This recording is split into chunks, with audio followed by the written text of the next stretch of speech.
What? Okay. Okay, well, fuck this! Did you know Metal Gear has sequels and stuff? Well, the first game had 2 sequels, and they're both numbered 2 in the series, but they were 2 different sequels for 2 different original versions.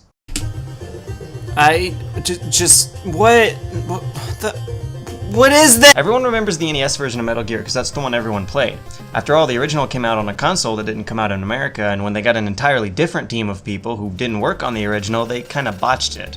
The original MSX version is generally considered the better one, and that's not just fanboy nitpicking. The NES port is almost a broken game. They somehow managed to add a shitload more frustration onto a game that didn't have it to begin with, and Kojima himself has referred to it as garbage. But I guess the idea of a stealth action game was a hell of a novelty, because the NES version sold well enough in America to convince Konami to have the same team make a sequel to it.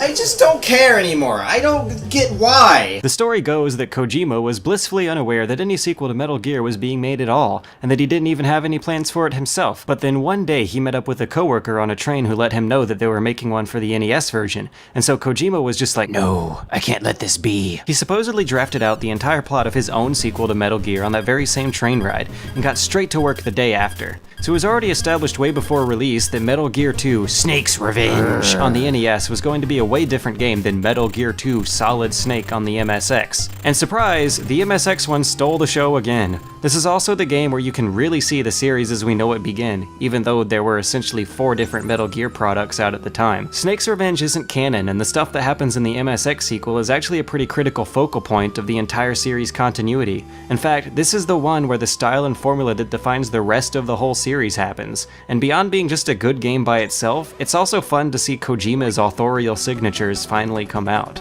This is it. This is how you make a sequel. Just about every aspect of the previous game was improved beyond expectation, and you can tell just a few seconds after starting it up. God, it's brilliant. There aren't many game intros that get me as pumped as this one.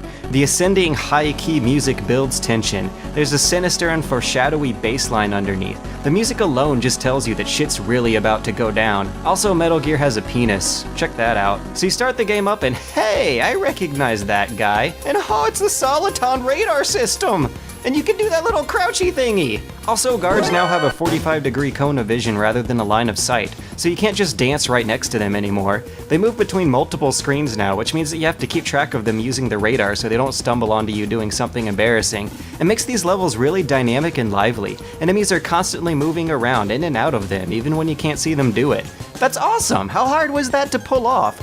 The scene where the off-screen guards are walking around on isn't being rendered, so, I mean, just what sorcery is that? Where do they go, and what do they turn into when they become little blips? Also, is it just me, or is this music pretty freaking good too?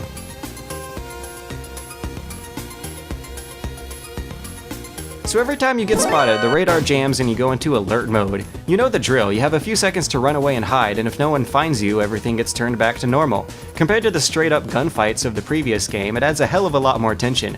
Now you have to scramble around for a hiding spot after getting spotted, and there's always one nearby, usually under a table or vent. The crawling mechanic not only adds new dimensions to the stealth gameplay, but also gives you some alternate routes through places and some quiet transitions in between places. Sneaking around is so much more complicated and satisfying this time, and helplessly watching guards come within just a few inches of your hiding spot is beautifully stressful. That stuff never gets old. Don't come around the corner, don't come around the corner, don't come around the corner!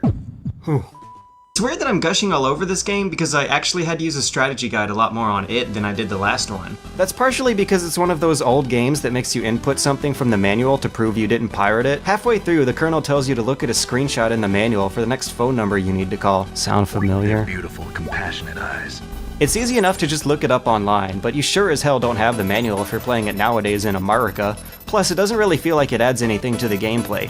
What does, though, are a few of these off-screen puzzles. There's a cipher in the manual that you use to translate tap codes you hear through walls and over the radio, and at another part you have to flip a few code words upside down to get a new clue. It's a real shame that games these days don't do puzzles like this anymore. I know leaving the game to make notes and stuff breaks immersion, but there's just something thrilling about scribbling clues down in real life that ends up unfolding something in the game. I can't explain it, but I had a lot more fun doing this than if they made me, like, pull blocks of levers and stuff. But there are also a few frustrating moments involving miscommunication. There's a key that changes shape depending on the temperature, like in Metal Gear Solid, but no one ever tells you that that's how it works. There's also this owl that you have to use to trick a guard into thinking it's nighttime. Oh, I'm sorry, forgive me for not figuring that one out. And then there's this one puzzle where you have to hang glide off a building, but can't do it if the wind's blowing the wrong way, which it always was. I had to look that one up too, and even then the wind never blew the right way, so I had to cheat my way through the puzzle. Maybe these puzzles just sailed right over my head, or maybe they're really poorly designed. What is inexcusable though is the backtracking. This game is way bigger and more complicated than the last one, and you almost have to go from one end of it to another every time you find a new key, and it just eats up your time. There's also this swamp that kills you if you don't walk across a hidden path that you just gotta figure out by trial and error. And I really hate this green hat right here. You have to follow him through the woods, but he walks slower than dial-up internet. But it's such a good game! Despite all these problems, it's so much better than the first game in so many ways, and a lot of it has to do with the very stylishly told and fairly gripping story that meshes really well with the game. There's no doubt about it. This is the game where Metal Gear really began. Just 30 minutes into the game, a crazy ninja boss pops in out of nowhere who, just before his death, reveals that he's actually the resistance leader from the last game who was your buddy, but came back thirsting for revenge after NATO bombed his folks all to hell cause you blew up the Huh. Remember that huge explosion at the end of the last game? After his weepy monologue, he decides to help you out and open up the next area. Then he blows up. There's something about the way bosses blow up in these games that's just right. The game name drops real-life political tragedies left and right. The cast has backstories now. They have more complicated motives that are tied up into political events beyond their control, and it creates a few really powerful moments. They die, they betray you, they change their minds about stuff. It's all pretty great, and it gives all that sneaking gameplay a contextual significance that changes everything. Suddenly you're sneaking with a purpose, and the setting begins to take on new meanings because of it. A few of the weirder little details suddenly make the whole thing feel surreal and a bit strange, like how there are these kids everywhere that give you hints. Apparently Big Boss likes to collect war orphans and turn them into soldiers and... wait. Isn't that basically what you do in Peace Walker? So to make a long story short, warning, the next section contains spoilers and stuff! Big Boss is revived through some paper-thin retconning and is now leading the nation of Zanzibar land. Note that this game starts the series off in a weird alternate history timeline that sees the utopian future world of 1999 abolishing all their nuclear weapons, so when Big Boss's new nation starts developing a new Metal Gear, he becomes the world's only nuclear power. He also nabs Dr. Marv, a such scientist who figures out a solution to the world's oil crisis. Solid Snake gets sent in by Foxhound, this time under lead from Colonel Campbell, and ends up finding a lot of recurring characters. Dr. Petrovich somehow got kidnapped again, and Schneider appears as the ninja. Two new characters are Gustava Hefner, a Russian Olympic skater turned special agent, and Holly, the implied love interest. She gives you tips on where to go next. After you round up the hostages and begin to make your way out of there, Gray Fox shows up and blows up the bridge that Gustavo was standing on. She dies in the middle of a monologue about her old lover Frank, who couldn't manage to immigrate her across the Berlin Wall.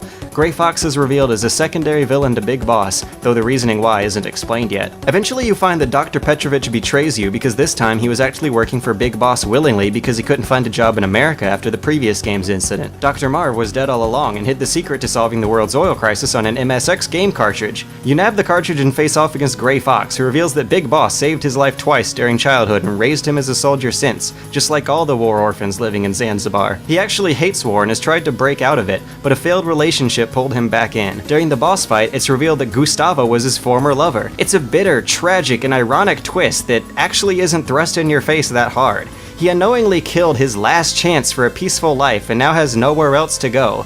After punching him a few times in a tiny room circled with a mine perimeter, you face off against Big Boss himself, who claims that the people he's rounding up have nowhere else to go, and he's doing the misplaced war refugees of the world a service by cycling them in and out of conflict. Most of it is all villain fluff, but he also says a lot of lines about the ambiguity and pettiness of war that sound a lot like what this lady talks about. Oh my god, seriously? And it's actually really sad because Big Boss is just going full circle from the previous boss. Dude, are you seriously saying this shit? You throw together a makeshift flamethrower that just happened to be lying around and give Big Boss a horrible, painful death by means of incineration. You meet back up with the love interest and make your way out of underground corridors amidst a hail of gunfire, and a helicopter swoops in just in time to end the game. And that's the end of spoilers and stuff. It's such a good game! The first game had a certain sense of pacing and progression behind its gameplay, but here that pacing got translated over to a somewhat mature and cinematic Cold War spy fiction that's full of emotional highs and lows. You laugh, you cry, you question the futility of war and fictional continuities. Seriously, 8 years after this one, we were all gushing over Metal Gear Solid for, like, doing a lot of the same stuff. No, it really is. It's really good. It's a real shame that this game was only released in Japan, not only because we didn't know what the hell was going on when Metal Gear Solid throws all that backstory on you, but also because it means that we were kind of robbed of a genuinely good game. Please play this game!